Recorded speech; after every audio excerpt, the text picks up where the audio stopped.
우리 주제표와 회복 캠페인 같이 하겠습니다. 주여 이제 회복하게 하소서. 예배를 회복하겠습니다. 기도를 회복하겠습니다. 사랑을 회복하겠습니다. 가정을 회복하겠습니다.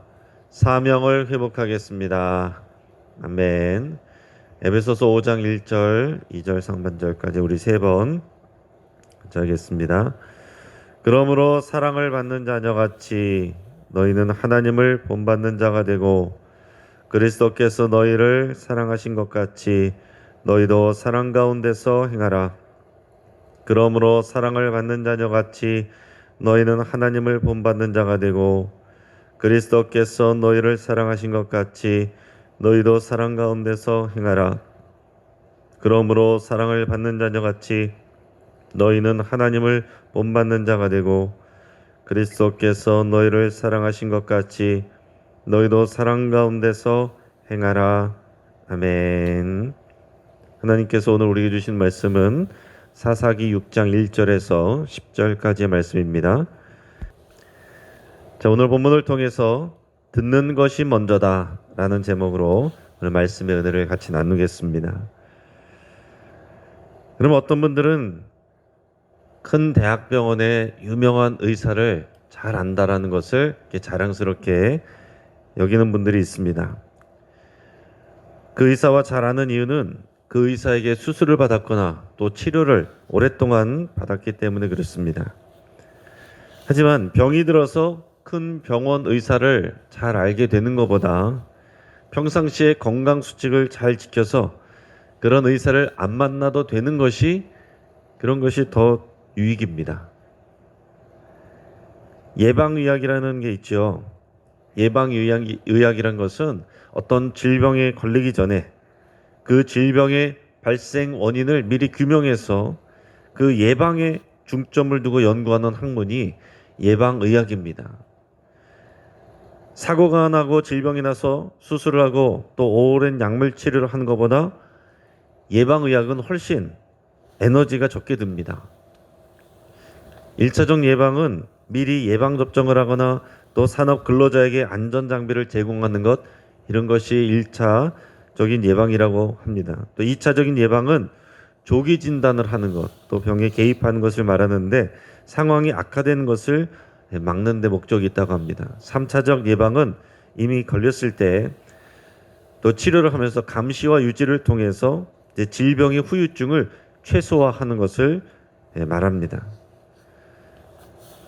건강은 건강할 때 지키는 것이 좋은 것입니다. 아플 때 지키려고 하면은 몇 배의 힘이 듭니다. 건강을 잃고서 건강을 지키려고 하면, 회복하려고 하면 훨씬 힘이 된다는 것을 경험해 보신 분들은 다 아실 것입니다. 근데 사람이 건강할 때는 그렇게 자신의 건강에 대해서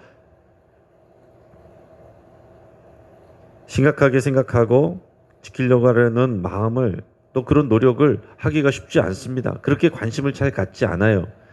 내가 원래 건강한 줄 알고 또 자연히 그 건강한 것이 당연한 것인 줄 알고 저절로 지켜지는 것인 줄 알고 잘 돌보지 않고서 그렇게 살 때가 많다라는 것입니다. 그러다가 이상 신호가 오면 그때 더 조심을 해야 되는데 이상 신호가 와도 그냥 무시하고 넘어가는 그런 경우들이 많습니다. 그런 전조 증상을 넘기고 나면 나중에 문제가 터졌을 때 그때부터는 이제는 다시 회복하기 위해서 또 수술도 받고 또 많은 약물 치료도 받고 여러 가지 시간과 또 돈과 에너지가 들어가게 됩니다. 이런 예방의학에서 중요한 것은 뭡니까? 의사나 전문가의 말을 미리 잘 듣고 기본적인 규칙을 잘 지키는 것입니다. 물론 치료를 받을 때도 규칙을 주는데 그런 것을 지켜야 됩니다. 치료를 받으면서도 이런 건 꼭 지키세요. 이런 건 하지 마세요. 그런 것들을 안 지키면은 더 심해지죠. 근데 우리가 병이 나기 전에 이미 그런 건강 규칙들은 많이 나와 있습니다. 이미 그런 정보는 많은 분들이 이미 알고 있어요. 간단한 기본 건강 규칙을 우리가 평상시에 잘 지키기만 해도 우리는 많은 것을 예방을 할 수가 있습니다. 자, 우리 오늘 사사기에서 이스라엘 백성의 실패 역사를 계속해서 보여줍니다. 그래서 왜 그렇게 보여줄까요?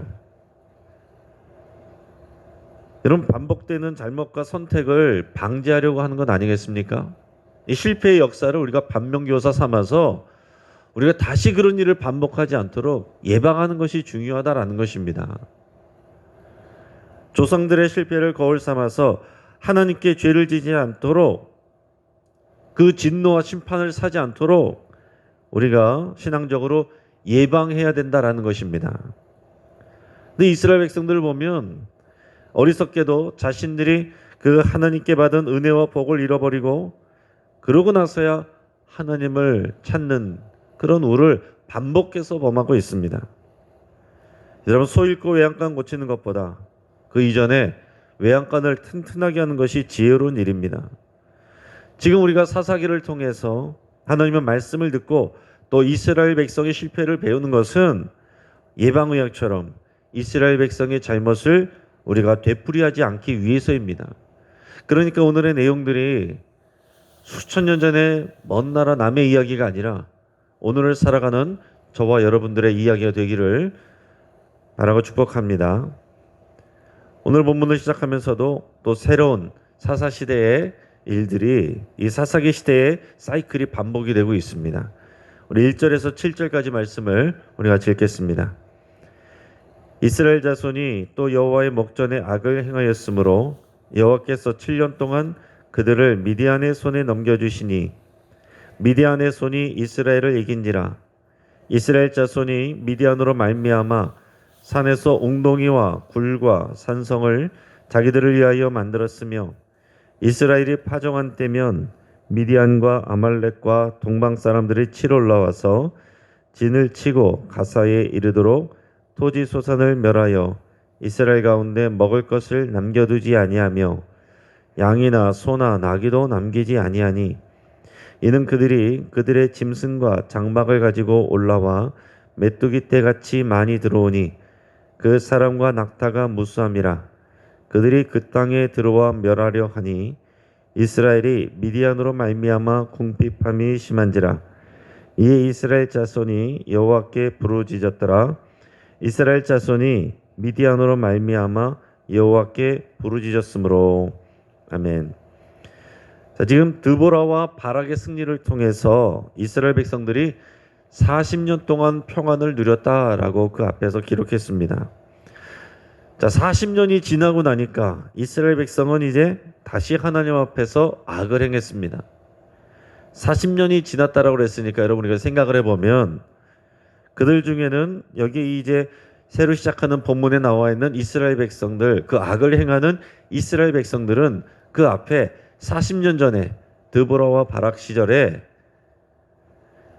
그 일들을 경험했던 사람들이 있었을 것이고 또 그때는 없었거나 그때는 어렸던 이들도 있었을 것입니다. 40년이 지난 거예요. 그런데 그 이전의 일들을 기억하지 못하거나 경험하지 못했던 새로운 세대라고 한다면 그것도 안타까운 일이죠.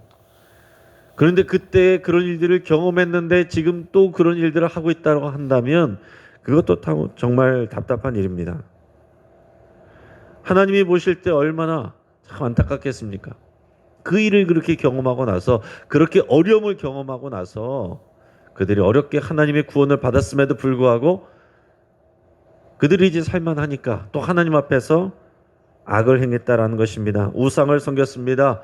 슬슬 이제 그래도 괜찮겠지 하면서 한다는 거예요. 그래서 여호와 하나님은 이제 미디안의 손에 이스라엘 백성을 7년 동안 넘겨주셨다라고 기록하고 있습니다. 그 앞에서는 하소랑 야빈의 손에 넘겨주셨는데 이제는 미디안의 손에 이스라엘 백성을 넘겨주셨다, 맡겨주셨다 이렇게 얘기하고 있습니다. 자, 미디안 족속은 누구냐? 그 아브라함으로 거슬러 올라갑니다. 아브라함이 후처를 나중에 또 뒀었는데 후처가 여러 명이 있었어요.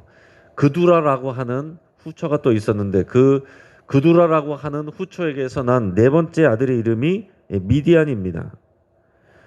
결국 그 후처의 사이에서 난 이 아들 미디안에게서 나온 그 후손들이 미디안 족속이에요.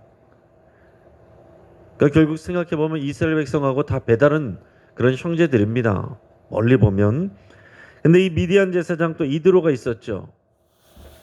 그래서 미디안 제사장 이드로가 또 모세의 장인이 되고 그 겐 족속이 또 이스라엘 백성들을 돕고 함께 들어가서 또 거주하고 그런 일들이 있었어요. 그 사이좋게 잘 지내는 그런 미디안 족속들도 있었습니다. 그런데 그들에게 그 미디안 족속들이 후반으로 가면서부터는 이스라엘 백성들과 안 좋은 그런 관계를 맺는 그런 경우들이 있었습니다. 이 미디안 족속이 어느 하나의 딱 족속이라기보다는 여기저기 흩어져 있는 다양한 그런 사람들이 다 미디안 족속으로 이렇게 불리기도 했습니다. 근데 여기에 미디안 족속이 이스라엘 백성과 지속적으로 갈등을 빚게 되는 모습들이 앞에서부터 나옵니다. 가나안 땅에 들어오기 전에 이미 이 미디안은 모압 족속과 결탁을 해서 발람이라는 이런 선지자를 통해서 이스라엘을 저주하게 했던 그런 일들이 나옵니다. 또한 시딤이라는 곳에 이르렀을 때에 이스라엘의 청년들 또 남성들을 유혹해서 미디안 여인들이 유혹을 해서 음행하게 만들고 그들을 우상 숭배에 빠지게 하는 그런 일들도 있었습니다. 그래서 민수기 31장에 보면 이에 대해서 하나님은 이스라엘 백성으로 하여금 미디안을 치고 심판하게 하셨습니다. 미디안의 왕들과 백성을 심판하게 하셨어요. 그러니까 하나님 앞에서 이 미디안이 정말 대적자의 역할들을 하게 했던 것입니다. 미디안 사람들이 점점 강성해져서 이스라엘 백성을 이제 괴롭혔다고 오늘 본문에서 기록하고 있습니다. 어떻게 괴롭혔느냐? 자, 이스라엘 백성들이 이제 파종할 때라고 나와 있는데 더 구체적으로 생각하면은 파종할 때부터 추수할 때까지 이런 그런 기간들을 말하고 있습니다. 그러니까 아무튼 어쨌든 파종을 하고 뭔가 곡물을 키워서 이제 그것을 추수할 만한 때가 되면 이 미디안 사람들이 주변에 있는 아말렉 족속 또 동방 사람들 이런 유목민들을 모아가지고 와서 결탁을 해서 이스라엘 백성들을 치러 올라오는 것입니다. 그들이 요단강 동편에 모여가지고서 연합을 해가지고 건너와서 이 이스라엘 백성들을 공격하는 거예요. 그냥 한번 와서 남성들만 와서 전쟁하고 돌아가는 것이 아니라 아예 자신들의 천막을 가지고 와서 아예 이스라엘 백성들의 땅에 진을 치고 오랜 시간 동안 장기적으로 다 수탈을 했다라는 얘기입니다.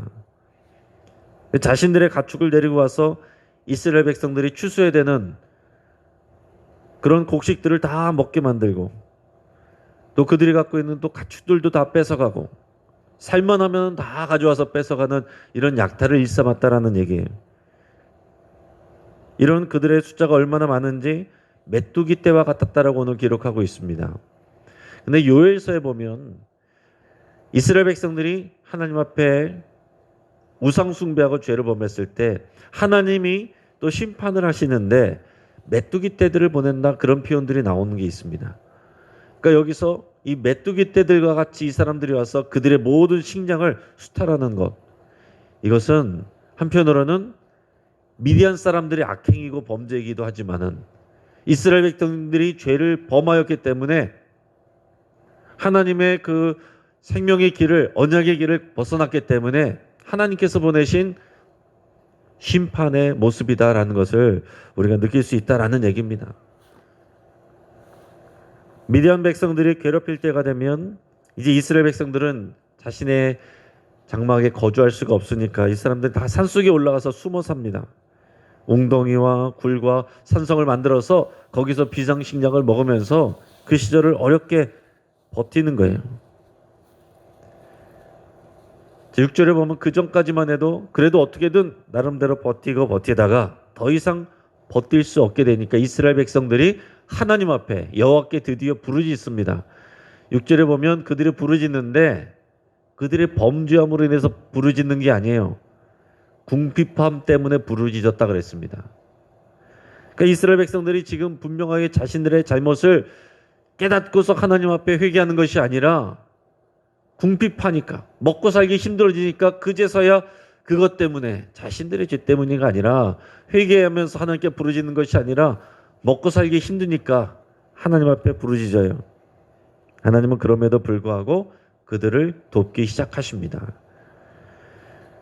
하나님은 이제 사사를 일으키시게 되는데 이번에는 그런 문제가 있고 부르짖게 되면 하나님께서 보통 사사를 일으켜서 보내시는데 오늘 본문에서는 좀 더 특별하게 사사가 아니라 한 선지자를 보내셨다라고 기록하고 있습니다. 사사를 세우시기 전에 한 선지자를 먼저 이스라엘 백성들에게 보내셨다는 거예요. 선지자를 보내서 먼저 그들을 책망합니다. 그들이 뭘 잘못했는지 깨닫게 하시는 거예요. 지금 하나님께서 이들을 구원해 주실 것이지만 사사를 세워서 구원해 주실 것이지만 그보다 먼저 한 선지자를 보내서 그들을 가르치고 깨닫게 하신다라는 얘기입니다. 너희들이 뭘 잘못했는지 뭘 알아야 되는지 지금 그게 더 중요하다라는 것입니다. 우리 8절에서 10절까지 말씀을 우리 같이 읽겠습니다. 여호와께서 이스라엘 자손에게 한 선지자를 보내시니 그가 그들에게 이르되 여호와께서 이같이 말씀하시기를 이스라엘의 하나님 내가 너희를 애굽에서 인도하여 내며 너희를 그 종되었던 집에서 나오게 하여 애굽 사람의 손과 너희를 학대하는 모든 자의 손에서 너희를 건져내고 그들을 너희 앞에서 쫓아내고 그 땅을 너희에게 주었으며 내가 또 너희에게 이르기를 나는 너희의 하나님 여호와이니 너희가 거주하는 아모리 사람의 땅의 신들을 두려워하지 말라 하였으나 너희가 내 목소리를 듣지 아니하였느니라 하셨다 하니라. 아멘. 자, 이 말들을 정리를 해보면 5가지로 얘기할 수 있습니다. 첫째는 하나님께서 이스라엘을 이집트에서 애굽에서 올라오게 하셨다. 둘째, 하나님이 종들의 집이었던 이집트에서 이스라엘을 나오게 하셨다. 그 이집트는 그들이 먹고 살 만한 땅이 아니었고 그들이 거기서 종노릇하던 핍박을 당하고 종노릇하는 곳이었다라는 것입니다. 세 번째는 하나님이 이집트에서뿐만이 아니라 광야에서도 또 가나안 땅에서도 이스라엘을 괴롭게 한 이방인들에게서 그들을 건져주셨다. 하나님은 계속해서 그들을 건져주시고 구원해 주셨습니다. 애굽에서도 건져주시고 광야에서도 구원해 주시고 가나안에서도 건져주시고 하나님은 늘 이들을 도우시고 건져주셨다라는 거예요. 자, 네 번째는 하나님이 광야와 가나안 땅에서 이방 족속들을 이스라엘 앞에서 쫓아내 주셨다. 쉽게 말해서 우리에게 영적으로 해석하면은 우리의 모든 고난들, 어려움들을 또 우리를 괴롭히는 자들을 하나님께서 쫓아내 주셨다라는 것입니다. 다섯 번째는 하나님이 쫓아낸 자들의 땅을 그가 하나님께서 이스라엘에게 기업으로 주셨다. 자, 하나님은 늘 이렇게 하십니다. 우리를 어려운 가운데서 건져 주실 뿐만이 아니라 그 가운데서 또 하나님의 그런 기업을 주시고 은혜를 주시고 선물을 주신다라는 얘기입니다. 여러분, 우리에게 고난이 찾아오면 우리가 하나님 앞에 부르짖게 되면 하나님을 신뢰하게 되면 하나님 우리를 건져주세요. 건져주시는데 그냥 건져주셔서 일상으로 회복하는 것 그 정도가 아니라 더 큰 은혜와 복을 주신다라는 얘기입니다. 얼마나 좋은 하나님이십니까? 여러분, 우리가 하나님 앞에 우리가 부르짖는 것은 언제나 우리에게는 이익이에요. 그러니까 이것을 하나님께서 알려주시고 말씀해 주심에도 불구하고 이것을 지키지 않아서 우리 스스로 고난을 불러오는 때가 많이 있습니다. 종합해서 말하면 하나님은 이스라엘 백성의 구원자가 되셨고 언제나 그들을 도우셨고 또 그들과의 언약을 맺으셨다. 하나님은 언약의 내용에 충실하셨다. 하나님은 한 번도 그 언약에 있어서 불성실한 적이 없다라는 것을 강조하고 있는 것입니다. 지금 이스라엘 백성과 여호와 하나님은 이런 구원의 역사 가운데서 언약을 맺고 하나님은 한 번도 그들에게 불성실한 적이 없었는데 지금 이 문제를 겪고 있는 것은 이스라엘 백성들이 끊임없이 그 언약의 길들을 떠나고 언약을 지키지 않았기 때문에 이런 어려움과 고난이 오고 있는 것이다. 언약 관계에서도 언약 백성으로서의 그 정체성을 잊어버리고 내가 누구인지 하나님의 언약 백성이라는 것을 잊어버리고 자기 배를 위하여 마음대로 살 때에 또 자기 배를 위해서 잘 살기 위해서 먹고 살기 위해서 그 이방 신상들 기웃거리지 말라고 그랬는데 호기심 갖고 쳐다보다가 거기에 같이 절하고 우상 숭배하고 악을 행하였기 때문에 이스라엘 백성에게 고난이 찾아오게 된 것이다 라는 것을 이 한 선지자가 와서 지금 가르쳐주고 있다라는 얘기입니다. 여러분, 물론 모든 고난이 죄 때문에 오는 것은 아닙니다. 모든 고난이 우리 죄 때문에 오는 것은 아니에요. 누구나 겪는 그런 인생의 주기적인 어려움이 우리에게 고난으로 올 수도 있고요. 하나님이 우리에게 은혜를 주셨는데 우리가 감당해야 될 과제가 우리에게 벅차게 느껴져서 고난으로 여겨지는 때도 있습니다. 그러나 어떤 때는 겪지 않아도 될 고난인데 우리의 죄 때문에 우리가 언약의 그런 일들을 수행하지 않아서 그 언약의 길을 떠났기 때문에 그 자리로 돌아오게 하려고 하나님께서 우리에게 이런 고난에 붙여주시는 그런 일들도 있다라는 것입니다. 이스라엘 백성이 지금 고난을 받는 이유는 결국 10절에서처럼 이스라엘 백성이 하나님의 목소리를 듣지 않았기 때문이다. 종합해서 말하면 그런 것입니다. 이스라엘 백성이 여호와 하나님의 말씀을 듣지 않았기 때문에 이들이 이런 고난을 경험하고 있는 것입니다. 그들의 궁핍함이 결국에는 하나님의 말씀을 듣지 않음으로 인해서 이루어졌다라는 거예요. 이스라엘 백성들이 율법의 말씀을 안 들었겠습니까? 들었죠. 근데 귀로는 들었는데 삶으로 실천하지 않았기 때문에 하나님은 너희가 내 말을 듣지 아니하느니라 이렇게 말씀을 하시는 것입니다. 우리도 자녀들 말 안 듣는다고 그렇게 혼낼 때 자녀들은 맨날 그 얘기 또 듣고 또 듣고 또 들었다고 시끄러운 잔소리라고 생각하지만은 그 삶에서 마음에 새기고 순종하지 아니하면 말을 안 듣는 거죠. 마찬가지로 우리가 하루 종일 온라인에서 유튜브로 설교 방송을 틀고 살건다고 하더라도 그 말씀을 가슴에 새기고 내가 언약 백성으로서 살지 아니하면 그 말씀을 순종하지 아니하면 우리는 여호와의 말씀을 듣지 않는 것입니다. 또 오늘 말씀하신 것처럼 하나님께서 그 이방 나라의 그 땅의 신들을 두려워하지 말라 그랬는데 두려워하지 말라는 것은 그 땅의 신들을 무서워할 뿐만이 아니라 섬기는 것도 말하는 것입니다. 경제적 이익을 위해서 농사를 풍성하게 잘 먹고 잘 살려고 그 앞에 가서 조아리는 것도 다 그 신들을 두려워하는 것에 들어가는 것입니다. 여러분, 오늘날 우리 삶에서 여러 가지 어려운 문제들이 있고 두려워할 일들이 많이 있는데 여호와 하나님보다 다른 세상 일들을 두려워하는 것도 여러분 그것이 여호와의 말씀을 듣지 않는 결과입니다. 여호와의 말씀을 듣지 않는 거예요. 두려워하지 말라 그랬으면 두려워하지 않는 것이 여호와의 말씀에 순종하는 것입니다.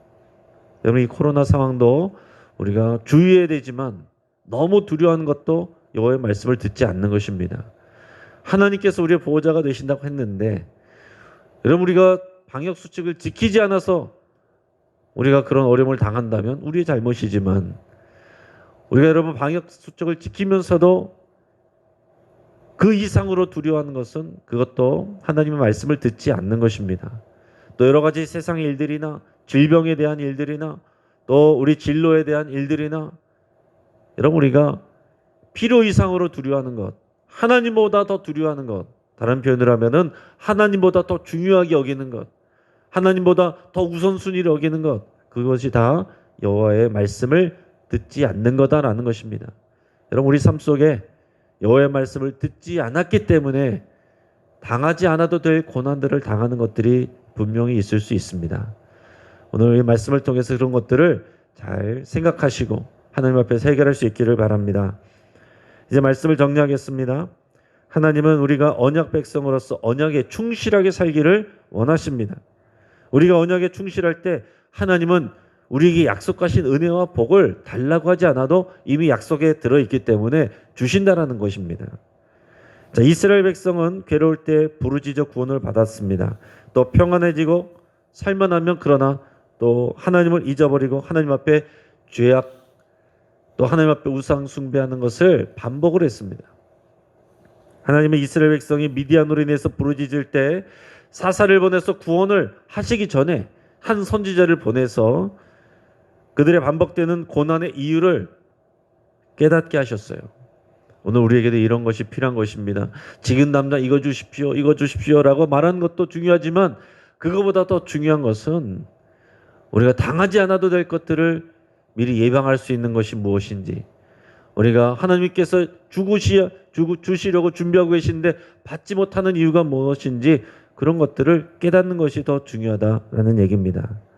마지막으로 이스라엘 백성이 현재 고난을 당하고 있는 이유는 뭐냐?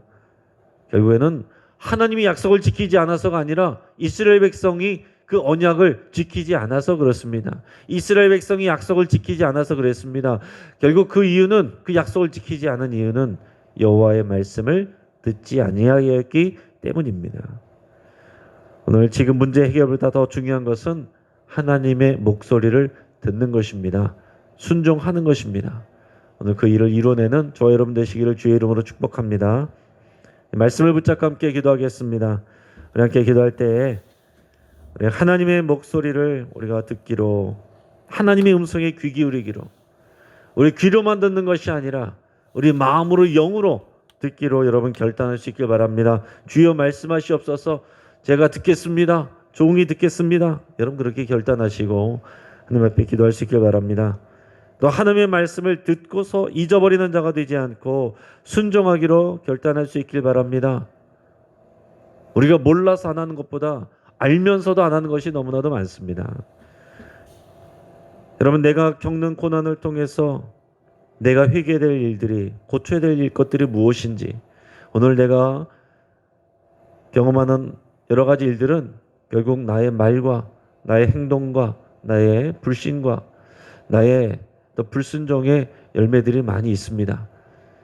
하나님 앞에서 내 삶을 돌아보고 하나님 앞에 회개될 것들, 고쳐야 될 것들이 생각나게 하시거든 이것을 여러분 꼭 기도하실 수 있길 바랍니다. 우리 가정의 회복을 위해서 함께 기도하겠습니다. 당장에 성공하는 것보다는 하나님의 말씀을 듣는 것을 먼저 하는, 더 중요하게 여기는 우리 가족들 될 수 있기를 위해서 여러분 같이 기도하겠습니다.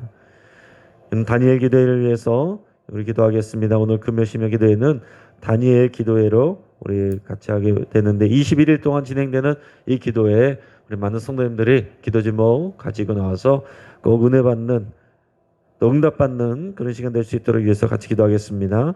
또 수험생들과 진로를 준비하는 청년들 위해서 여러분 위해서 같이 기도해 주시고, 우리 장로 선거가 앞으로 다가오고 있습니다. 하나님의 말씀에 순종하고 인간적인 방법 아니라 하나님의 방법으로 순종하는 그런 일꾼이 세워지기를 위해서 같이 기도하겠습니다. 우리 환우들을 위해서 같이 또 기도하겠습니다. 우리 양성무 집사님 또 재수술 이후에 좋게 쾌유할 수 있도록 위해서 기도해 주시고, 또 오기 권사님 지난 주 중에 또 칼륨이 높아져서 호흡곤란으로 입원하고 퇴원하는 일이 있었는데 하나님께서 또 건강 주시기를 위해서 기도해 주시고, 정동원 집사님 대장 문제로 또 병원에 들어가셔서 치료 받으셨는데 또 치유해 주시기를 위해서 기도해 주시고, 황승영 성도님 또 암 또 재검사 들어갔는데 많은 두려움이 있습니다. 하나님께서 용기와 담대함 주시기를 위해서 같이 기도해 주시고, 우리 새가족 이윤숙 성도님 또 망막 치료, 당뇨로 인해서 반복적으로 받고 있는 치료가 있습니다. 위해서 같이 또 기도해 주시기 바랍니다. 그의 허리 아프신 많은 어르신들, 또 관절로 또 여러 가지 염증으로 고통하는 분들, 외로움증 또 우울증으로 고통하는 분들 위해서 여러분 간절한 마음으로 주여 한번 부르짖고 합심해서 함께 기도하겠습니다. 주여